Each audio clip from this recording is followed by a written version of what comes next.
Welcome to Better Than We Found It, the podcast for leaders driven to leave a positive mark through their leadership. I hope that I will have created some ways in which the circumstances of your birth don't predict the opportunities you have in your life. I'm Josh Huggins, your host and the founder of GS2 Partnership, a search firm committed to connecting visionaries dedicated to environmental and social betterment. I have two young sons. I want to be able to tell them I did use the resources and expertise of a company to try to create more awareness about climate change. In each episode, we delve into the minds of executive and future leaders. We discuss how sustainability guides responsible leadership, sparks change, and drives value. The way of thinking I try and advocate is for us all to think about us having a collective problem to fix, which is climate, and that we need to rebuild our global economy. We are GS2, and we are on a critical journey to connect to those who believe in leaving the world better than we found it. So hello everybody, and welcome back to another episode of Better Than We Found It, the first episode of 2024. Delighted to be joined today by Cornelia Andersson, the Group Head of Sustainable Finance and Investment at LSEG, or London Stock Exchange Group. Cornelia, I did a little bit of an introduction to you before now, but I could never do it justice. So it'd be great if you could explain to the audience who you are, your current role, your remit, and then we'll go back and tell your story around sustainability. Yeah, thank you, Josh, and thank you for having me on the podcast. Delighted to be here. My name is Cornelia Andersson, and I head up the Sustainable Finance and Investing business for the London Stock Exchange Group, focusing particularly on data and analytics.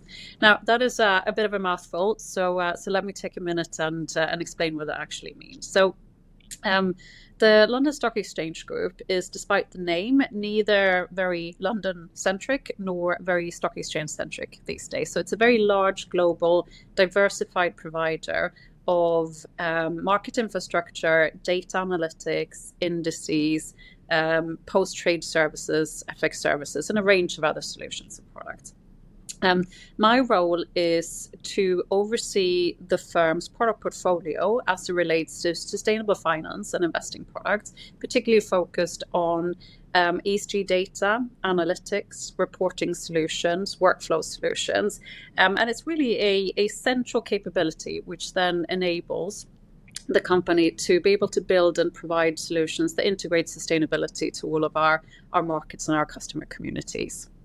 Great. Well, thank you for explaining that. And I'm really keen to dive into each of those different areas. As you say, a bit of a mouthful, probably doesn't fit on a business card and to explain. But it'd be great to, I suppose, start back at the beginning, because as you know from discussing this podcast before we joined today, really for me, this is about understanding where people understood their purpose to be and why sustainability became part of it. So tell me a bit about your kind of childhood and early years, and was climate, was nature, or even sustainability something you were aware of, interested in, or on the topic of conversation in your household or around your friendship group? Yeah, absolutely. So I grew up in Sweden, and I spent my very early years very far north of the Arctic Circle, in fact. Actually down the road from one of your previous participants on this podcast, Linda Freyer, who grew up in Kiruna. I spent my early years in a town called Gällivare, which is pretty much down the road. And I think growing up in a setting like that, you just have a natural affinity with the outdoors. You get so used to the fresh air, the quality, being surrounded by nature, that it sort of becomes ingrained, I think. But then I had a fairly standard childhood, I think, in a smaller town in the south of Sweden, with a fairly middle class family. And I can't honestly say that there was an explicit focus on sustainability. But at the same time, I think it was very clearly just baked into the way that we lived our lives, right? Surrounded by trees and lakes. And in the summers, you just go down the road and you'd hop in the lake for a swim. So I think that sort of, learning to live with and appreciate the natural assets in Scandinavia was a really core part of it. And later on in life, when I spent most of my adult life in large cities globally, I've really come to reflect on and appreciate that closeness and that appreciation for nature. Sure, yeah, absolutely. I think it's there's lots of sustainability leaders that I talk to that originally were from very natural parts of the world, and I think naturally to be in senior roles in large corporates, they are in cities. But most people I speak to, especially over the Christmas period in other areas, are always traveling back to the roots and getting into nature and feeling grounded by doing so. So I think when you have that as part of your childhood, it's always something that sticks with you. But I know you mentioned that you studied, I think it was history and politics at university. Mm-hmm. Yep. So what were your career aspirations back then? Because a role in sustainable finance may not have been top of the list. So tell us about what part you're looking at. Yes, exactly. And I am, I'm more of a newcomer to sustainability as a career path. And we'll get on to why that is, and I think how I've got there. But generally, right, I've always had a really strong interest in how the world works and how society works. And that's really what led me to a degree in politics and history. Politics and history really provides, a huge amount of context and understanding about the world that we live in, right? Why are we structured the way they are? How are decisions being made? Who makes those decisions and why are they made? And that's something that I've always been very interested in, right? So I always had a natural curiosity in how things work and how to make good decisions and really how to improve the state of things around us. And really the only way to do that is to have a good understanding of how decisions are being made, where the power sits, how society works. So that's what led me to do a degree in politics, at least. History is more of a hobby. I've always had a sense of context, and I like understanding what came before us. So at the time, I can't say that I honestly had a clear view of what a career path would look like. Right? I think I knew it would be in a role, or probably succession of roles, that were focused on some kind of research, analytics, information, and then with an impact. And that's really how I thought about my career at that point. And I studied in one of the two old university towns in Sweden. Sweden has two old university towns, Lund and Uppsala, and I studied in Lund.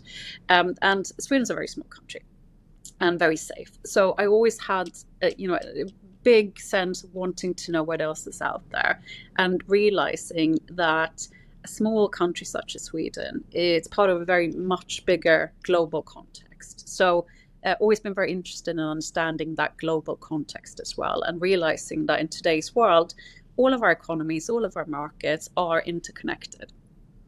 So having that big picture has always been top of my list. Sure. And did you travel much, up until that point, to other cities? Did you see much of the world? Yes, exactly. I mean, I've always traveled, right? And I remember being, I suppose 10 years old, and convincing my parents that they needed to send me on, a summer exchange, right, where I'd go and live with a family for the summer in another country. So did it first with a German family, and then the next year I sort of upped the ante and did it with an American family. And it was really eye-opening, right? And I think gave me a taste again for wanting to understand more and seeing that bigger context. And then I had, spent my summers and holidays as a child as well, traveling around Europe at least, not necessarily outside of Europe, but plenty of exposure to other cultures and countries that way. So where in the US were you? Yeah. A small town in Ohio. So it was like stepping into something from a movie. It was called Findlay, apparently flag city of the US. And it was, to me, having grown up, only seeing things like, I don't know, for those of you who remember Beverly Hills, the TV show, having watched that on my little TV in small town Sweden, stepping into sort of a middle class teenage life in America, it was just like stepping into a TV show. really eye-opening. But things I remember noticing very specifically was the driving, like taking the car absolutely everywhere, and how the cities were not, or the towns were not even set up for walking or cycling. There were no payments, so you actually couldn't walk. You had to take the car. So I think those kinds of experiences really made me reflect, whether consciously or subconsciously, on how you structure yourself. It really matters in terms of lifestyles and then the impact that you have. Sure. So the major move for you with your career was to London. Yes. Anyway, what was it like landing in London for the first time, or to work in London for the first time, and how did you make that transition from what had been? Yes. Yeah, exactly. So as I said, right, I studied in a small university town in Sweden, and I always had a strong sense that I wanted to see the big world. And if you live in Sweden, you're usually fortunate enough that you speak pretty good English. And, a move to London was an easy one, right? It was, Britain was still part of the EU then, so also relatively easy from that point of view. So I arrived in London with, a suitcase and not much more to my name. And I was completely overwhelmed. Right, London is a big city. It's a big job market, and I thought to myself, I don't even know where to start in terms of finding a job. So then I decided I'm going to focus on things that I know that I enjoy and where I have, natural talent, natural abilities. So I came back again to, the research and analytics type of work. That's something that I've always been, naturally inclined towards. And then I thought to myself, okay, so I'm going to get myself some kind of research or analytics job, and seeing as I'm in London, which is one of the financial capitals of the world, I'll get a research job in finance. So that's sort of my thought process at the time. And that's what I ended up doing. I got an entry-level role researching, as it happened, private equity, actually, for one of the large information companies. And that was a very good grounding for me. It gave me a lot of exposure to the basics of both obviously working, but also financial markets. And I did that for 2 years or so. And I thought to myself, well, if I'm really interested in private equity, then I should do it properly. And I should go and get a job in PE. So that's what I did. And that was the next step then of my career journey. Sure. And yeah, as you say, if you're going to study private equity or want to work in private equity, then I suppose joining the largest alternative asset manager in the world in Blackstone Group is probably the thing to do. So how did that go? And what were your hopes and Exactly. when you stepped in those doors to think of your career and what that would actually entail?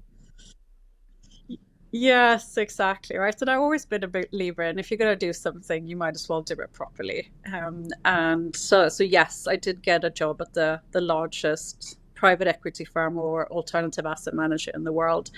And I got a job as a junior research analyst. So sticking to the theme of research. And now research is really important to the investment process, as I think everybody knows, right? But you can't make any kind of sensible investment decision or other business decision without having really solid understanding of the underlying asset, of the data, the markets, the trends, and so on. So it's actually quite a core role when it comes to the investment process. So I think my aspiration when I walked in the door was really just to survive, honestly. It was not to get fired. And it was really a role that for me was jumping in the deep end. So now at this point, right, I didn't have a background in finance because I'd studied history and politics. Sure. And a couple of years after that, I find myself working for one of the highest performing financial institutions in the world. So it was a very, very steep learning curve for me. It was something I enjoyed. It was a challenge that I took on and I think I thrived on, but it was also difficult, right? So I had to get up to speed very quickly, both in terms of my understanding, obviously, of how private equity works, but also just generally around corporate finance in particular, right? How do you value companies? What's a good PE multiple in what sector? what's a DCF and how do you build one, all of these things that I didn't have that with me when I came into the role. So it was, it's a very, very interesting role. It was a great switch for me, and I think that's really what set me on the current career path that I'm on now. Sure, and I definitely want to understand and talk about that in a bit more detail. But just firstly, I suppose culturally though, what was the culture like at that stage? Going back then private equity, and I know it's sort of gone through some evolutions to now. Tell us a bit about the culture and you were kind of facing when you were in there. So when I joined Blackstone, and I joined in the London office, it was a privately held private equity firm. What's happened, as you alluded to, right, is in the last probably 20 years or so, we've seen a really big evolution around how PE firms in particular have developed and matured, and a lot of them are now publicly listed. But when I joined, it was still the sort of the heyday of private equity. So fairly male dominated, very male dominated, in fact. Being a privately held company, which regulated to some extent, but less so than many other large financial institutions. Let's just say that there was a culture which is very much focused on getting the job done, and very focused on success. And what I've always really appreciated about private equity, it is that focus on the goal, right? It's on what is it that we're trying to achieve and how can we get there.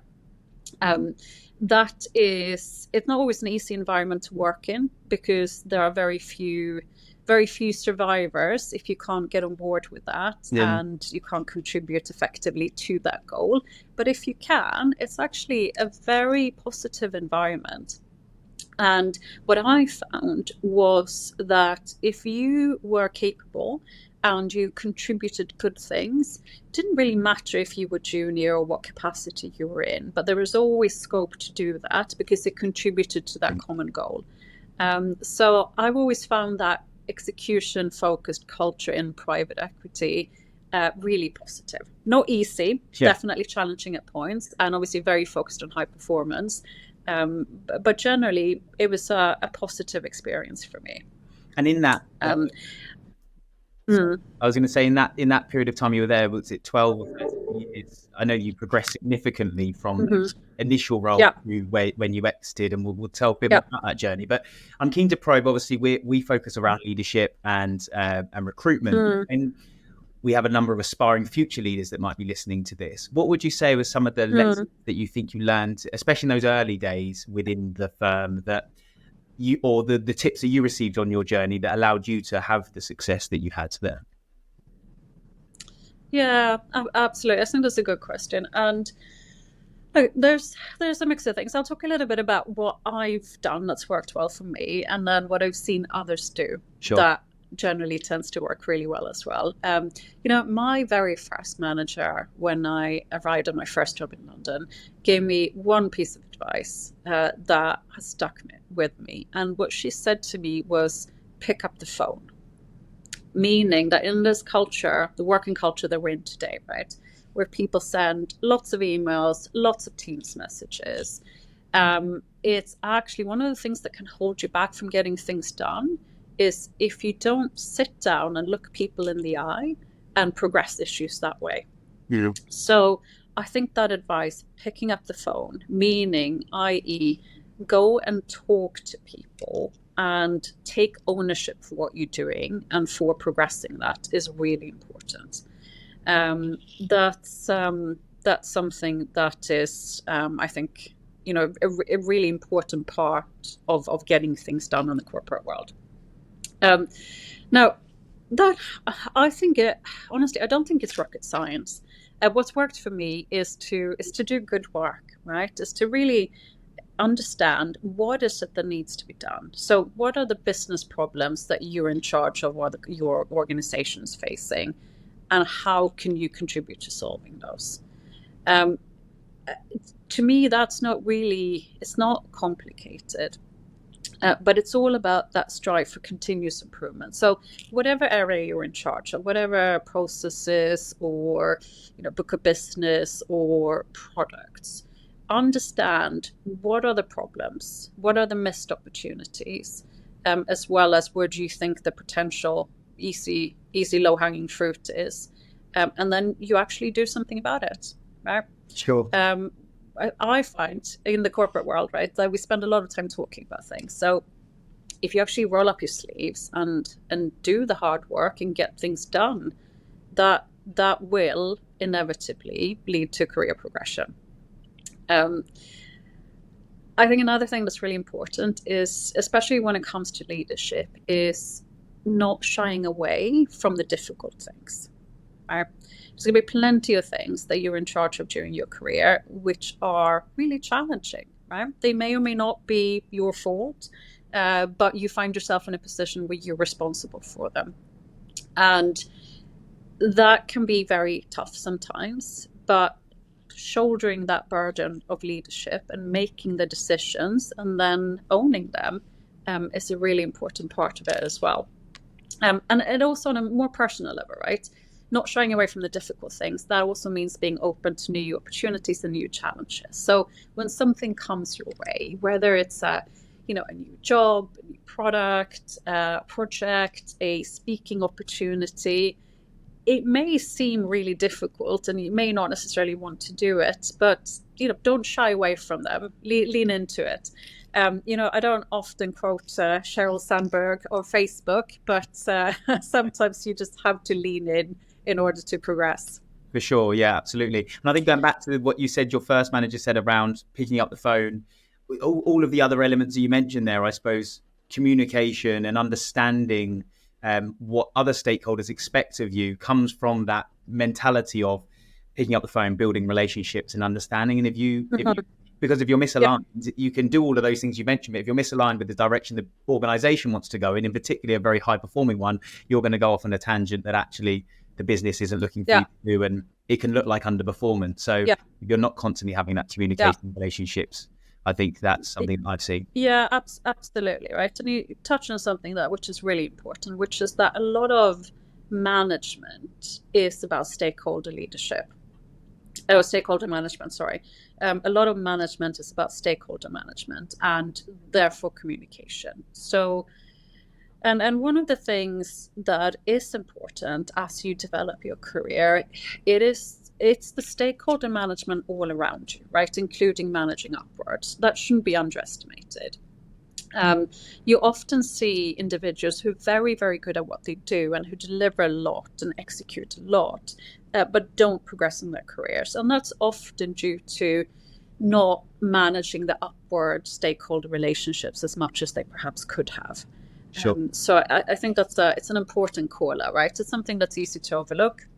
But you got to balance the productivity and the execution with the stakeholder management as well. Yeah, and I think sometimes people get to the point of being such an expert in their particular field, function, area, kind of really clearly defined thing that they get promoted because of that, but actually they get promoted into a role which requires a completely different skill set. And, the default, I suppose, is to go back to the technical delivery rather than that bigger leadership piece, which I think is something that not everybody can do. And I talk regularly to individuals who have been perhaps over promoted in roles and realize and recognize that that's not what they want to do. And I think that's okay if you understand it, but if you don't understand it but you still want to get there, then it's something you really need to work on. So certainly something to consider. Bringing the conversation back to sustainability then, sustainability-led value creation is something which is a topic for everybody, I think, within financial services right now. But back probably in the late 2000s, in your time with Blackstone, with the global financial crisis, how pertinent was it or prominent was it then in terms of the research and market data work that you were doing? And when did you see this trend start to come on that actually was material and something that people were taking seriously? Yeah, it's, the short answer to that question is not at all, right? I can't say that sustainability in the broad sense of the word was a primary, even secondary consideration at that time. look, value creation in private equity has always been, or at least for the last few decades, really been the bread and the butter, right? You can't build stronger businesses, increase the valuations, increase the multiples, unless you actually do some hard graft around creating value in the business. And something that goes well beyond the type of financial engineering that many onlookers often associate with private equity. So value creation has always been at the heart of what PE does. And I can't say that, let's say even 10 years ago, that sustainability was a core part of that. Now, what I think is really interesting, though, is how quickly that has changed. And I think how naturally now sustainability is part of that value creation work. And in most PE firms today, you'll find that the sustainability team sits either in the portfolio operations or the value creation team, for sure. But I'll share an anecdote around, how quickly that's evolved, right? So, some time ago, I was attending a meeting of the Sustainable Markets Initiative, which is led by the Prince, now King Charles, then the Prince of Wales. And this is a very interesting initiative, and that's been ongoing for a long time. Focuses on how to bring in really the forces of finance for good to create more sustainable markets that will then help with transition and achieving various sustainability goals, and exist in a few different work streams focused on banks, asset managers, and so on. And I attended one of those meetings as an onlooker, as an observer for private equity. And there was a real distinction, right? So amongst all of the gathered CEOs and managing partners for global private equity firms, there was probably about half, I would say, that were very strongly committed to sustainability, well aware of the agenda, had been working on that for some time. And then the other half were much less involved in sustainability. And one of the CEOs dialed into this virtual meeting from his private jet. Mm. So considering that was the starting point for some PE firms not so long ago, they've come a very long way generally. And I think sustainability now is a very natural part of value creation. And that is, my personal view of sustainability is that that's why it matters, right? It's not for political reasons. It's not for various ideological reasons. It's because it's a value creation tool and methodology, and that's where we see the really big impact. Sure, absolutely. So, just going back to that anecdote. So, what was the response in the room? Was it even something that was considered by some of the people of the oxymoron that was occurring in that period of time? But yes, no, I think so. I think so. You could tell from some of the comments that were made that it didn't go unnoticed. Okay. If I put it that way, for sure. For sure. So then, so moving on, then you joined LSEG, but this was through the Refinitiv side. Yeah. Could you tell us a bit more around how the move came about, and then also like joining an organization that was going through such a period of change and transformation internally? Yeah, absolutely. So I joined what was then Refinitiv, which is one of the largest market data businesses out there, from Blackstone. And I joined Refinitiv after the acquisition of the London Stock Exchange Group was public knowledge. And that was actually a very big draw for me, because I knew that the combination of market infrastructure with data and analytics was going to be really, really interesting. So I've always been attracted to both to challenges, but also the opportunity to have an impact and to create something. And I knew that was going to be the case with such a large M&A integration. And I joined actually initially to run what was then the investment banking business. So focused on a product portfolio or business that provides services and solutions really to deal makers, corporate finance, bankers, ECM, DCM, loans, and so on. And that was obviously coming out of private equity. That was a pretty natural fit. And that was an exercise really around turning around and bringing back to life and invigorating quite a mature, partially legacy business. Sure. So yes, and the change side of things, right? I always think is interesting. A lot of people don't like change, right? And there's a lot of talk of change fatigue and so on. And yes, there are aspects of it which can be tiring or time consuming, but really the world is always changing, right? And change is an opportunity. It's a window for us to continue to improve, to do things differently. The markets are changing, regulation is always changing, and anything else, wouldn't make sense. So I always look at change as a good thing, right? So and for me personally, that change has brought a lot of opportunities.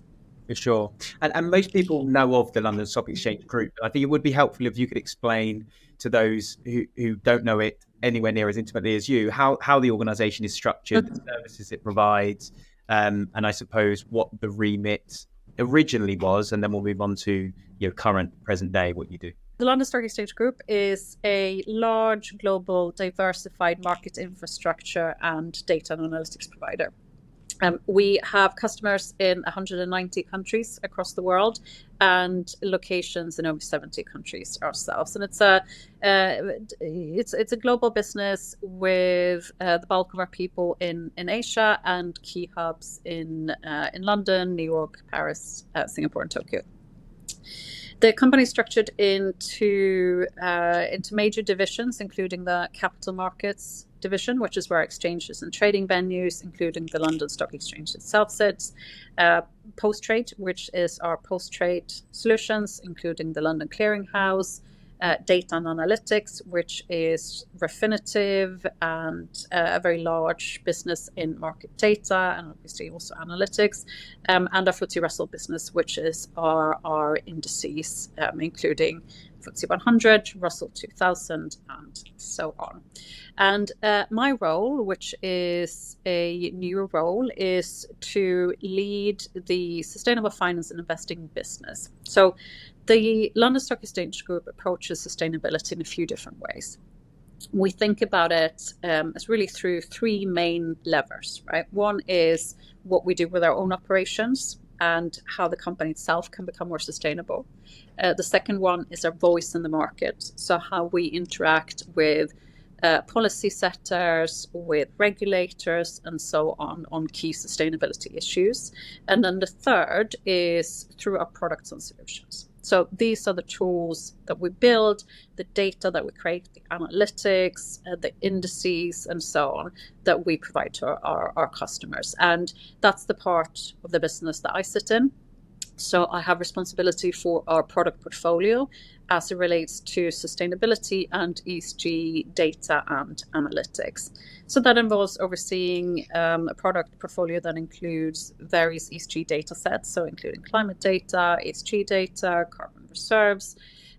Also responsible for LSEG's two sets of ESG scores, so the Refinitiv and the FTSE Russell ESG scores, various analytical reporting and workflow solutions, which produce a combination of ESG data and other capabilities, which we then provide to our customers, but also to other parts of the company to create, for example, sustainable indices. Sure.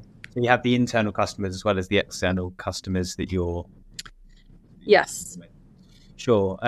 So yes. I suppose, thinking about your career holistically, you've had a largely commercially focused background, and now you're moving into a space which obviously has the heavy technical side of sustainability. Also, there's a political side, which perhaps is going back to your roots. How have you found that transition from something that obviously still is very commercial, but has this other emotion, I suppose, to it in the market and what it looks at, rather than being something that is purely financial? Yes, and it's a very good question, and I think let's start with the part that you mentioned first, well, which is moving into a very technical area, right? And we talked about this just briefly earlier in the conversation as well, which is around, how do you progress your career? Is it based on subject matter expertise, or is it based on perhaps broader management and leadership skills? And I've always come from a background, right, where I'm used to being the subject matter expert on something, right? I have always really felt like I needed to have an in-depth understanding of really anything that I worked on, right? And always been very focused on, on the data side of things, so being able to back up my recommendations and so on with very solid analysis underneath it. So moving into a role where I'm no longer the subject matter expert, right? It's like sitting around the table in the room, my team meetings, I probably know the least about the subject matter at hand, right? And that can be very challenging, right? It's not something that to me personally was very comfortable, right? Because I'm more comfortable when I'm in a situation where I'm the subject matter expert. But as part of, progressing your skill set and your career and your leadership journey, it's a very important transition.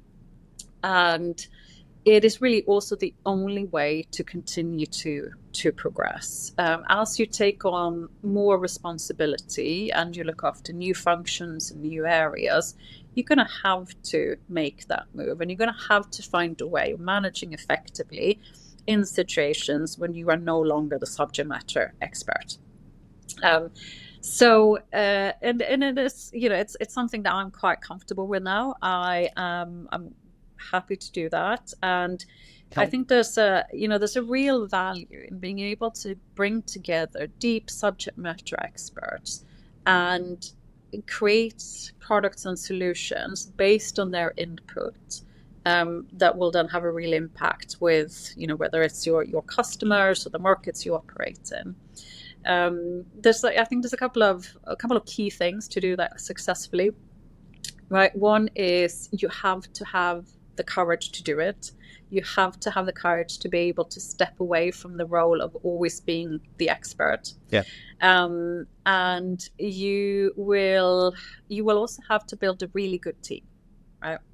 And one of my, personal ambitions as a manager, right, is I'm happy when I have a team of people who are all better than I am, right? That's when I think I've done a good job in terms of hiring and recruiting.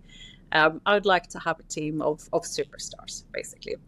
And I think once you get to that point, right, that you have a team of very capable individuals and they're working well together, then you learn a lot yourself, right? So those gaps in knowledge, they start to get filled. But two, then you can feel quite comfortable that even though you're no longer the subject matter expert or the technical expert, that you still are producing and delivering really high quality work and output. Sure. And dive in with the question, but for people, I suppose, that are making that step up or have recently stepped up into a role where they are responsible, and there are people that know more than they're subject for the first time, what tips would you give them as to how to lead those people, or how do you cultivate that environment where you create that good team structure that gives value? Because that is a challenge that people face when they step up, and I don't think there's probably there's not a guidebook for that. Typically you're thrown in the deep end and asked to figure it out. Somebody that's always been successful in other things. So have you got a couple of tips you would give? Yeah, no, absolutely. And look, sometimes as well, right? Sometimes subject matter experts don't appreciate being managed by somebody who knows less than them. Yes. So you sometimes end up dealing with this sort of, the personal communication style issues, if I put it that way. Look, I find that, again, what really matters is common sense, right? And you need to focus on articulating the common goal. What is the business problem that you as a team collectively are trying to solve? And if you can be really clear on, this is what the team is doing, here are the things that we're working on solving, and here's how the different components of the team will input into that. then you're halfway there already. Sure. So I think, again, it comes back down to that clarity of purpose, and honestly, it's the clarity of articulating the problem. I often think that a lot of leadership and management is about strategic problem solving. And it's about being able to clearly articulate what is the problem that we're trying to solve for. And once you do that, then the path to the solution usually falls into place, in my experience. Sure. And you mentioned earlier, and I think this is absolutely fundamental to my own belief as well, around sustainability being the enabler for improved business performance, rather than it being done just the right thing to do. Especially in commercial organizations, that's not enough to inspire people to make the changes that you believe in, because they're looking at the finances or whatever other motivations they have. How do you therefore sort of drive that value creation through the work that you do with sustainability at its core? What are some of the parameters that you look at, and how do you consider that? Yeah, and I think you're absolutely right. Like, what's to me, right? What sustainability is for me, it's a way of creating better businesses, right? Businesses that are going to be able to compete effectively and that are going to survive and thrive in a changing economy.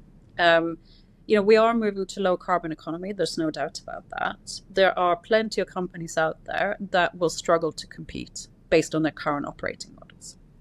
So sustainability to me is very much focused on that value creation and really building better businesses. And that means I take a pretty practical approach to things, right? And I tend to stay away from some of those more emotive debates that you referenced earlier, and really just focus on where can we have an impact? Where can we solve real business problems? So in the context of my current role, a lot of that focuses on data. Right. Now, data it's a very large industry. Data is also something that is generated at a phenomenal rate in the modern economy, right? So pretty much everything that we do, it creates a data point of some sort.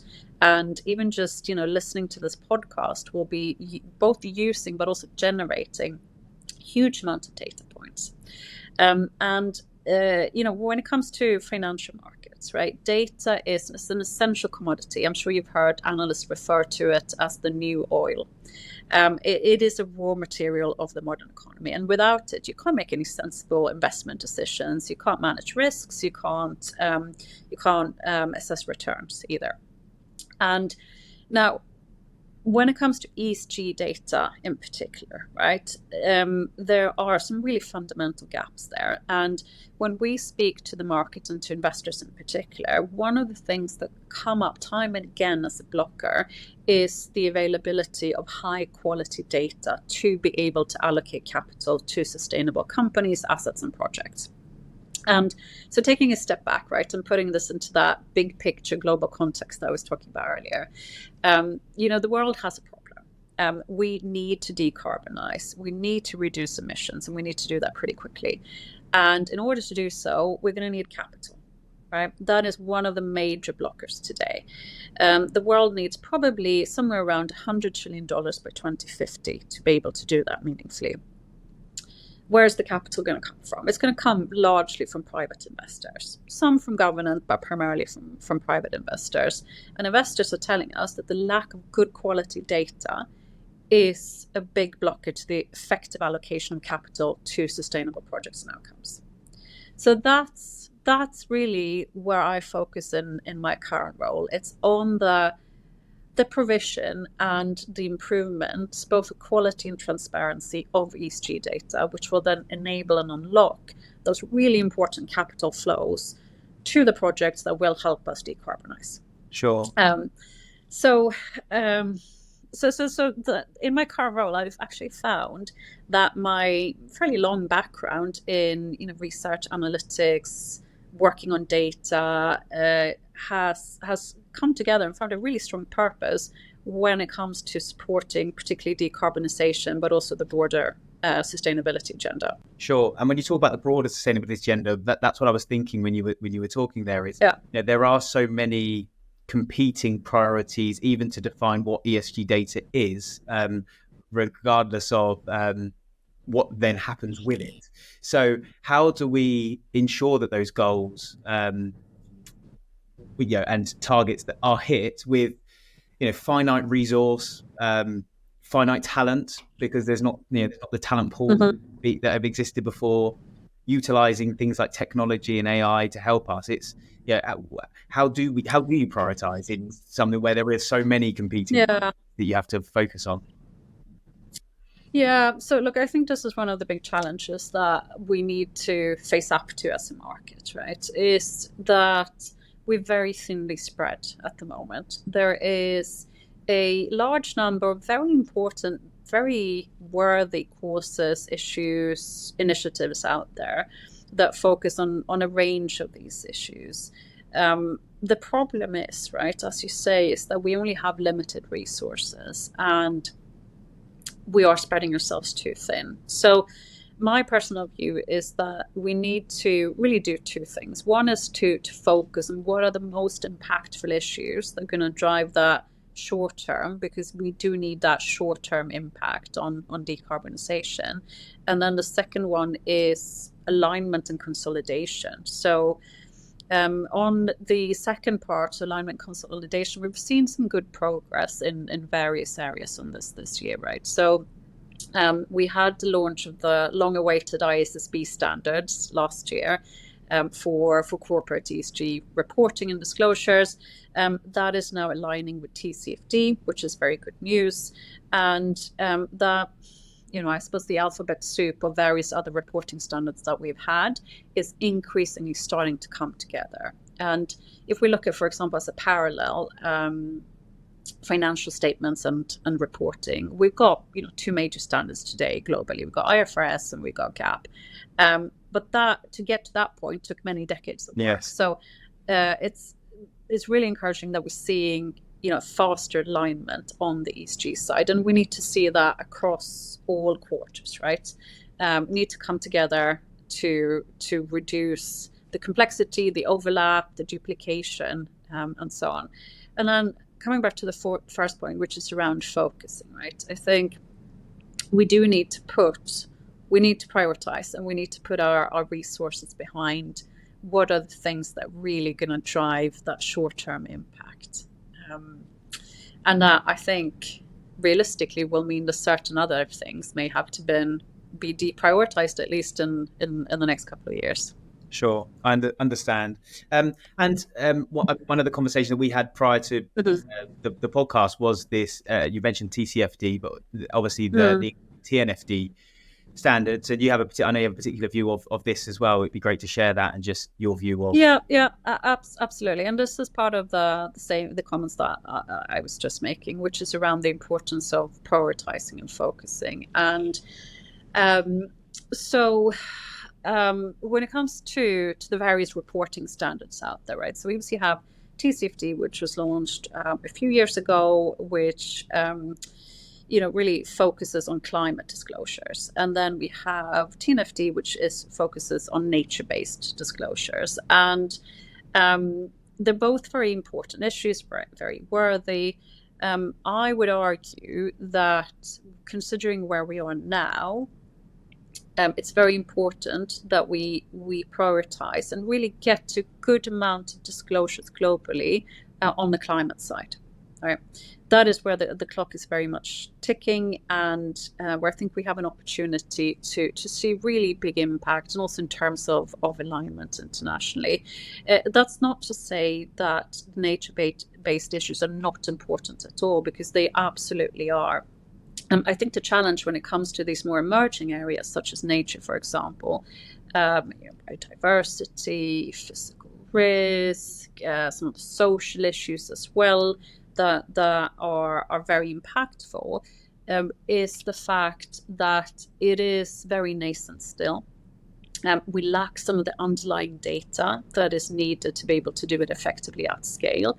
And it will take some time to develop those underlying data sets that are needed. And I think it comes back to the point again, right? That in order to really be able to make a meaningful difference in the very short time frame that we have, we need to focus our resources. I understand. I suppose the counter argument is if we don't start now on areas like nature and biodiversity with some more regulated frameworks or disclosures, then we may we get the climate and carbon side thought. It doesn't. We're too far behind there. But so it's a tough line. It is absolutely right, and it's not an uncommon dilemma. That contention for resources happens wherever you are in life, I find.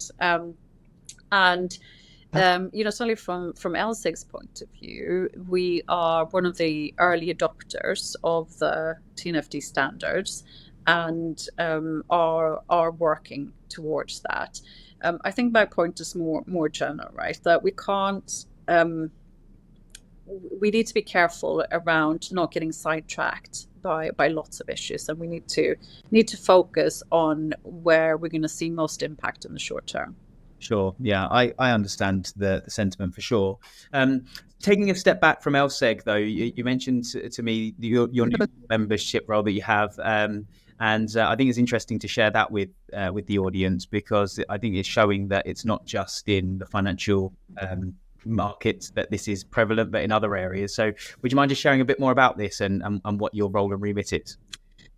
Yes, absolutely. So very, very pleased to share that I'm taking up a role as a board member, trustee of the Chartered Institute of Librarians and Information Professionals, which it's an organization that's had a royal charter for 125 years and covers UK libraries and information professionals. And it is, I'm actually a chartered information professional myself. I've been for quite a few years, in addition to my various other qualifications. But it's a really interesting profession that's going through several challenges. One, of course, is the shift to, let's call it the shift to digital, right? Which is that the way that we work is changing fundamentally. Also, the way that individuals, whether they are corporate customers or individuals visiting a library, are interacting with information is also changing, right? And shifting much more to digital. And also, I think there's a big question around how do you think about transitioning into a more sustainable way of working, right? So I think we have across the UK, but also in other countries, of course, a long list of professions and institutions and organizations that have been operating according to a certain model for many, many years, and they're now finding themselves dealing with these big, quite existential questions. So very much looking forward to working with CILIP on how they transition and progress on those journeys. Excellent. Well, thank you for explaining that. So we get to the time in the discussion where we talk about your legacy and I suppose the concept of the show in Better Than We Found It. I'm really keen to understand from your side, by the end of your career, what you would like your legacy to be, to know or to have shown that you have left the world better than you found it. This is it's a very, very good question, right? And you asked me this, it's probably well over a month ago for the first time, and I haven't stopped thinking about it. For me, I think there's two parts to this. One is around, I think, create some of the initiatives that I'm involved in. So the sort of the very work-focused impact. And then I think the other one is on a more personal level or more people-focused level around all of the individuals that I interact with and come across in my career. So, but I think it comes down to like to be able to say that I solved some problems and I created simplicity from some of the chaos that we deal with. There's a lot of complexity out there. I think a lot of it completely unnecessary. And I'd like to be able to say at the end of my career that I simplified things. So that could happen in a few different ways. So coming back to, as an example, the current problems I talked about around the ESG data. So there's a lot of different ESG data standards out there today. Lots of different providers. There's a lack of transparency in the market, which creates all sorts of problems for investors and consumers of that data. There's an awful lot of different initiatives, standard setters, and so on. And I would like to be able to say that I actively contributed to simplifying that. And I actively contributed to creating more transparent data and standards in the market.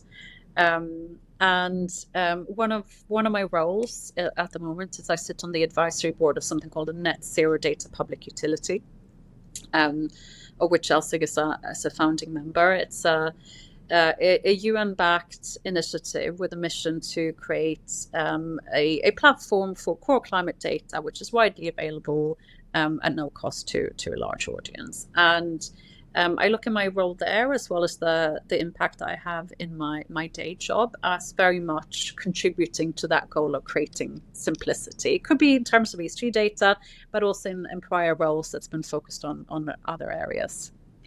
Coming back to the people side, right? So, this is really a people business, and I find that whatever you do, it really comes down to the individuals that you meet. And I would like to be able to say that through my career that I supported and inspired people to progress themselves. I often get questions, particularly from younger women, right, around how do you do it all? How do you have a successful career? How do you have kids? How do you travel? Like, how do you make it all work, right? And also I can think of several examples where I have wanted somebody, often female, to take on a bigger role, and they've said no because they don't feel like they have the capability to do it. And I would like to think that in my career I've supported and encouraged people to believe in themselves and to take that step. Sure. So that's that would probably be how I'd sum it up, right? So and I'm not sure which one is more important. Probably the people side of things. Absolutely. Well, I think both very noble and worthwhile endeavors to be focused on in your career, and the big strategic problems to focus on, as you referred to earlier. I think the role model piece in especially particularly female future leaders and showcasing how to deliver is something that is so important, especially in more male dominated industries. This is something that is a constant conversation that we as within the GS2 business that we face when we're talking to individuals about new opportunities that we're perhaps approaching them about. And there's always a level of trepidation and fear of can I do this? Am I able to do this? How will I achieve it? And it's actually something separate to the podcast that we're going to be releasing shortly, which is a program in order to support individuals in this space to progress and develop their career when they may feel that they can't. So more on that to come, and I'm sure we'll be talking about that, Cornelia, because it sounds like it aligns very well. But look, thank you so much. Are there any other points that you think are prevalent to talk about today, or that you'd like to share with the audience?